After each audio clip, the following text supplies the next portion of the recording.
आता आपल्या आवडत्या मालिकेचे संपूर्ण भाग मालिका प्रसारित झाल्यानंतर लगेचच पाहू शकता पूर्णपणे मोफत फक्त सन नेक्स्ट वर।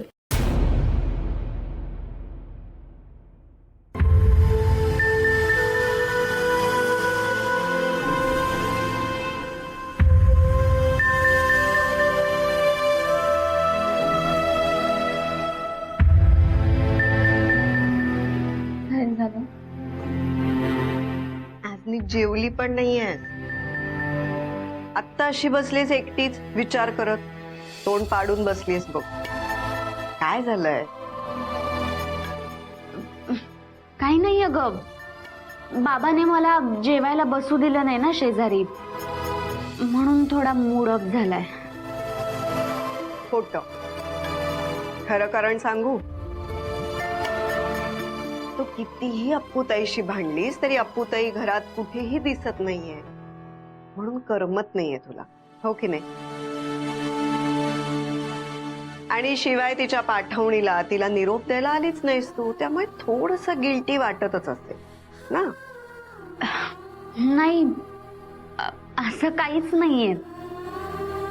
हे बघ, तुम्हा दोघींमध्ये भांडणं होतात, पण जेव्हा तू अबोला धरतेस ना, तुम्हा दोघींनाही त्रास होतो। आता विसर ना जे झालंय ते। अगं, आपल्याला अप्पूच्या सासरी बोलवलंय, मंगळागौर करणार आहेत अप्पूताईची। जाऊया ना आपण तिघी? येशील ना? तुझ्याशी बोलते मी पिऊ।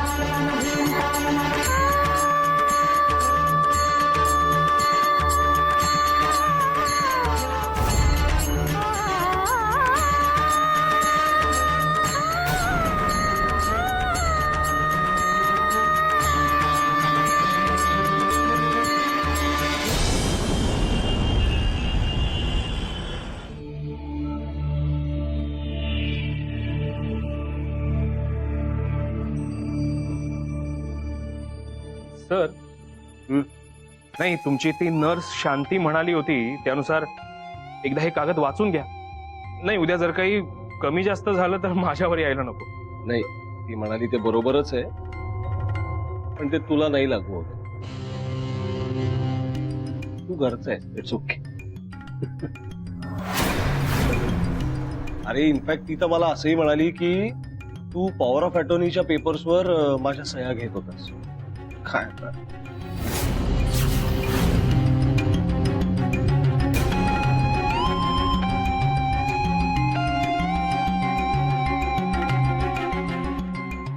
Thank you sir. हे फाईल्स राहू दे, समोर ठेव। 1-2 दिवसात युवराज येईल ना, त्याला जरा बघू दे। ठेव। ओके।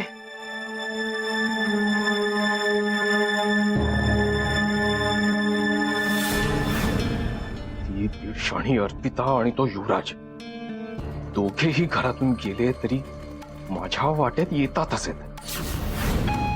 एक शांती बनून ह्याला सावध करत होती आणि युवी तर एकूण एक पेपर वाचणारा।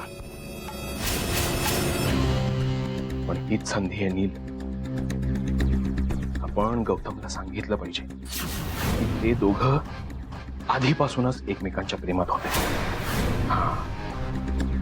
म्हणजे मग माझ्या वाटेतले ते दोन्हीही अडथळे कायमचे दूर होतील। येस।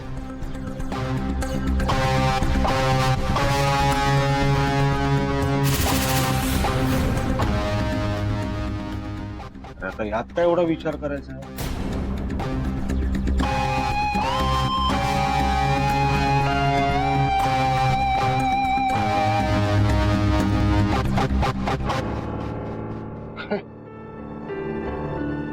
सर, ऍक्च्युली मला तुमच्याशी अर्पिता आणि युवराज बद्दल थोडं महत्त्वाचं बोलायचं होतं सर। तुम्ही आधी शांत व्हा. मला माहिती आहे तुम्हाला हे सगळं ऐकून त्रास होईल, पण आधी माझं नीट ऐकून घ्या प्लीज. मी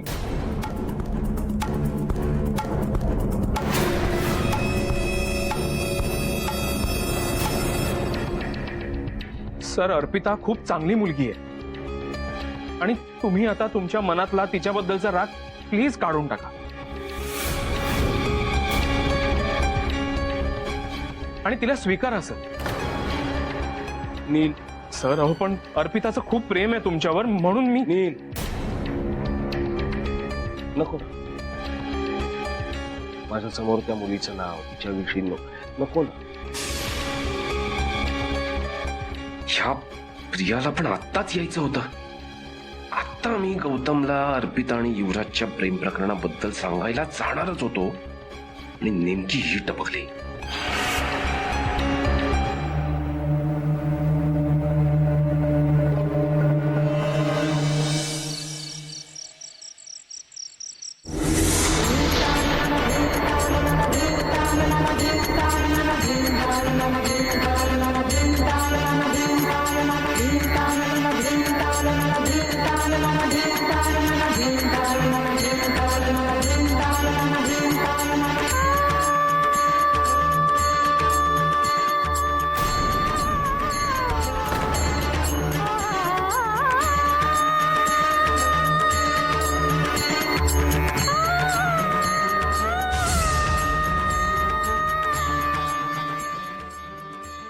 अर्पिता, हळू हळू हळू.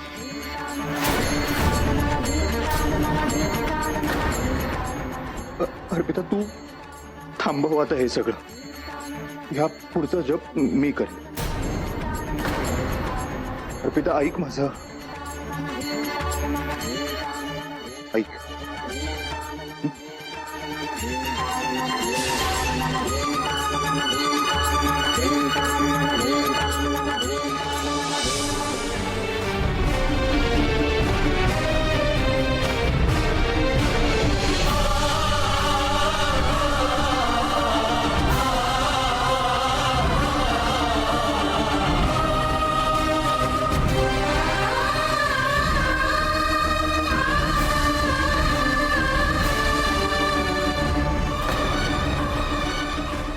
पाया पडून.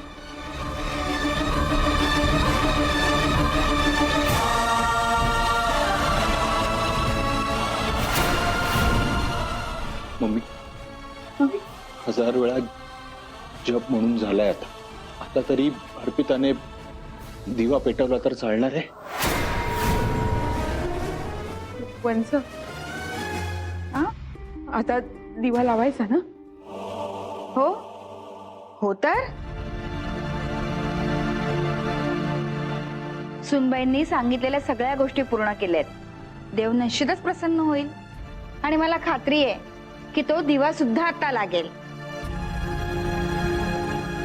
गुणाची ग माझी बायती.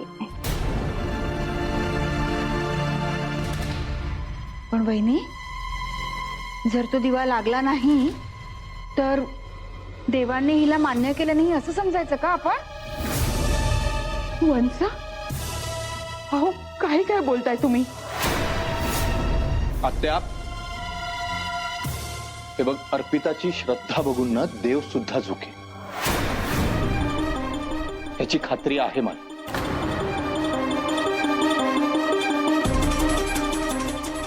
चल आपण दिवा लावून घेऊ. तुम्ही दिवा लावायला घ्या, मी जप करते. चला.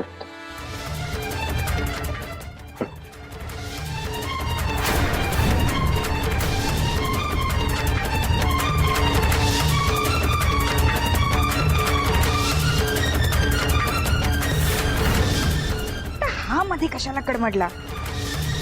पेट्रोलच्या दिव्याचा भडका उडेल तेव्हा इथे हा असेल असं वाटलं नव्हतं मला. पण आता पुढे जे घडेल ते देवाची मर्जी.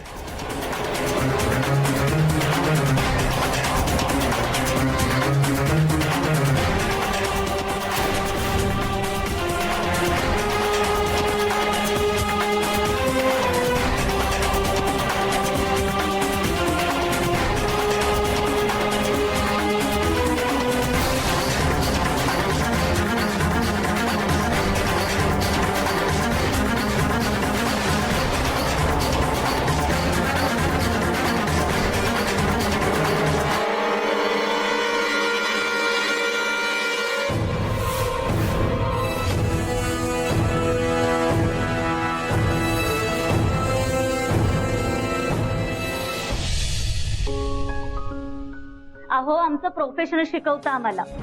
कधी पेशंटची बहीण होऊन त्याचे लाड करावे, थोडं आपलं कौतुक करून घ्यावं, कधी त्याची मैत्रीण होऊन त्याच्या मनातलं सगळं ऐकून घ्यावं, आणि कधी त्याची आई होऊन त्याला शिस्त लावावी.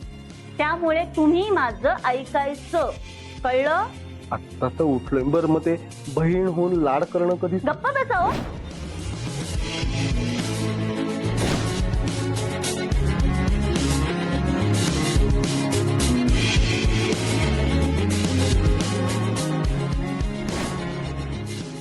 आता जाणार अशी?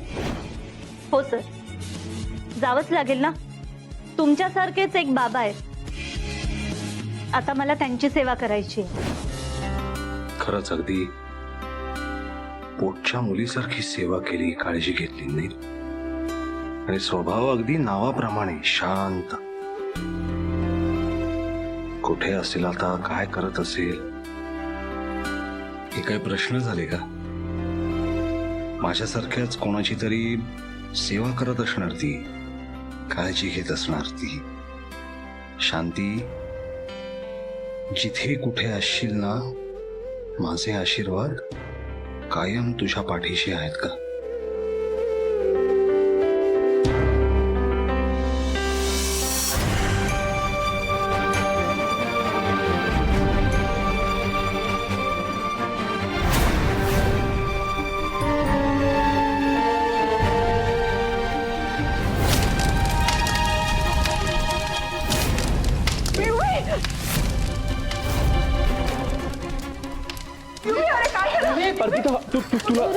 तुला भाजलं नाही ना? अयो, ते कडव इकडे हा धाड. अरे काय केवढं भाजलंय बघ. भाजलं अरे तुला. मी एवढा जॉब करत होते तरी सुद्धा हे असं कसं घडलं? युवी काय रे, हा हे असं का घडतंय तेच कळत नाहीये.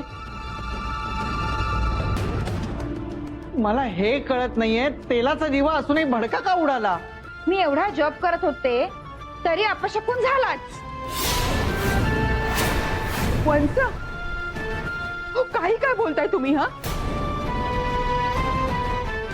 काही अपशकुन वगैरे घडलेला नाहीये. आणि तुम्हाला दिसत नाहीये का? अहो, तेलाचा भडका जरी उडाला असला ना, तरी अर्पिताने देवापुढे लावलेली ज्योत अजूनही तेवतीये.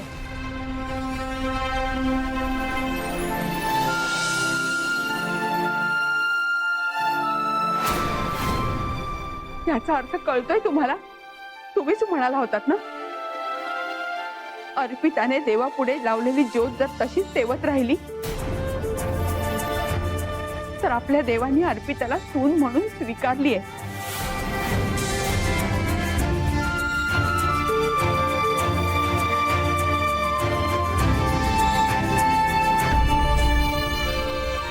युवी, खूप खूप दुखतंय का रे? नाही. अर्पिता, तू आत घेऊन जा आणि औषध लावा त्याला. हो आई, आई, हो, सावकाश.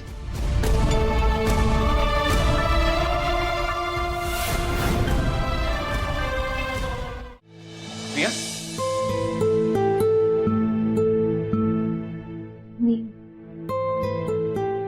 कसा आहेस तू असा? आज ना अप्पूताई असायला हवी होती माझ्यासोबत. तिने ऐकायला हवं होतं तू काय बोलतोस तिच्याबद्दल. ती कौतुक करत होता सरे तू तिचं. किती मोठ्या मनाचा आहेस तू. म्हणजे तिने एवढे घाणेरडे आरोप केले तुझ्यावर, तरी सुद्धा तू तिची बाजू घेऊन बाबाला हे पटवून देत होतास की बाबाने तिला कसं ऍक्सेप्ट करायला पाहिजे, तिला कसं समजून घ्यायला पाहिजे. म्हणजे कसं? प्रिया, अर्पिता मला जे काही बोलली, माझ्यावर जे कुठले आरोप केले, ते सगळे ऐकून मलाही दुःख झालं होतं. पण आत्ता ते महत्वाचं नाही. आत्ता तू महत्वाची आहेस. आपलं नातं महत्वाचं आहे. तुझी सगळी नाती महत्वाची आहेत. प्रिया, मला माहिती आहे ना तुझं आणि अर्पिताचं एकमेकांवर किती प्रेम आहे. तुझा तिच्यावर किती जीव आहे माहिती आहे मला. त्यामुळे या पुढे सुद्धा कधी ती जर मला काही बोलली, माझ्यावर ओरडली तरीही चालेल मला.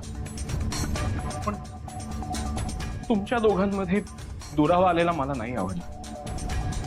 माझ्यामुळे तुमच्यात जे काही भांडण झालंय ते नाही आवडलंय मला. ते आय विश मी हे सगळं रेकॉर्ड करून तिला ऐकवू शकले असते. असो, ऐक ना, उद्या मंगळागौरीला बोलवलं मला तिच्या. हो, दॅट्स ग्रेट. पण मला अजिबात जायची इच्छा नाहीये. म्हणजे मंजूने आणि आजीने पाठवण्याच्या वेळी मला समजवण्याचा खूप प्रयत्न केला. तूही समजवण्याचा प्रयत्न केलास, पण मला आता समजूनच घ्यायचं नाही. अप्पूताईला पण कळलं पाहिजे की तुला समजण्यात तिची किती मोठी चूक झाली आहे. नील, माझं ठरलंय, मला नाही जायचं.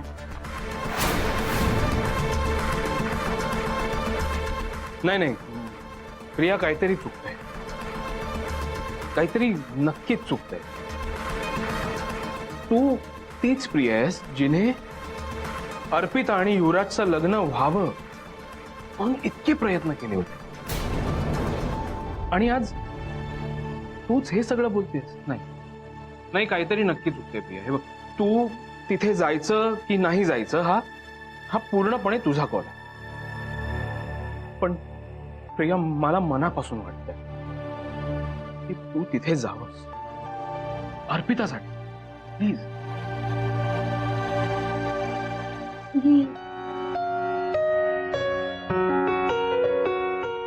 I love you. आई शपथ, डायरेक्ट आय लव्ह यू. वा, हे असंच कन्व्हिक्शन हवंय नील. लगे रहो. प्रिया, आता तुझा बाप माझा सासरा होऊन मी त्याचा वारस होईपर्यंत आपलं स्टेटस आय लव्ह यूच राहू दे. हा,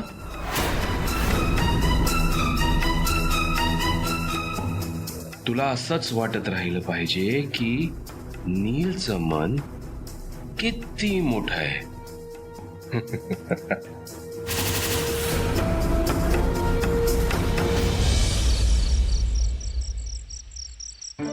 अर्पिता, अगं नको ना दगदग करून घेऊस. थोडा वेळ आराम कर. मला काहीही झालेलं नाहीये आणि आरामाची गरज मला नाही, तुला आहे. त्या दिव्याचा जेव्हा भडका उडाला तेव्हा माझा चेहराही भाजू शकला असता, पण तू मला बाजूला ढकलून माझं संकट स्वतःवर ओढावून घेतलं. तुला काही झालं असतं तर? अगं, तू सोबत असताना मला काही होऊ शकतं का? आणि तसंही आपण आता नवरा बायको आहोत. सो एकमेकांवर येणाऱ्या संकटांना आपण असं दूर पळवून लावायचं.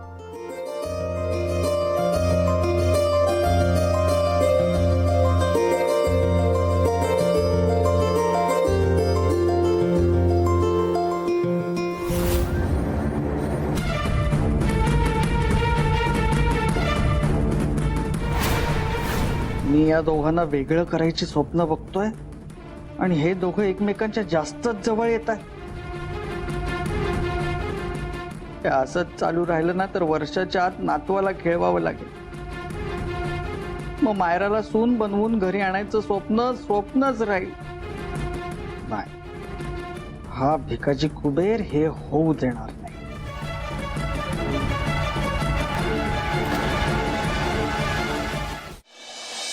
युवी, हा मम्मी,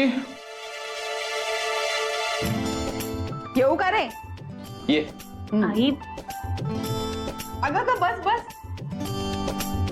काय झाली ना तुझी सगळी कामं? मग आता उपवास सोडायला हरकत नाही. घे, खाऊन घे.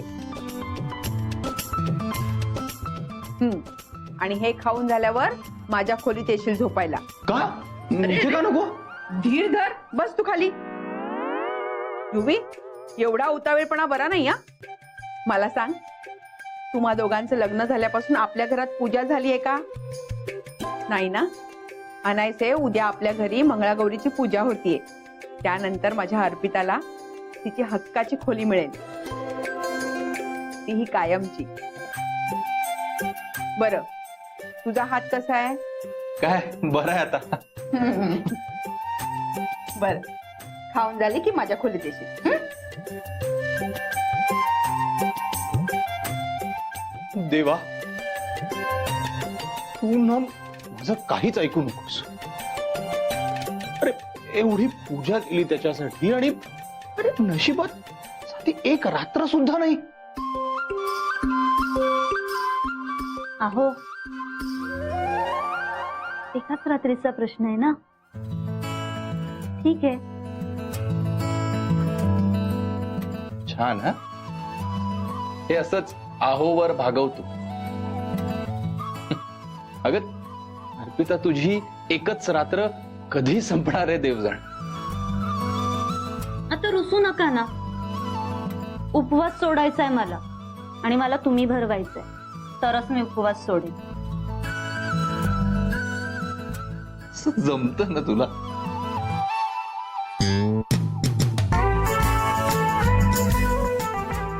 ठीक.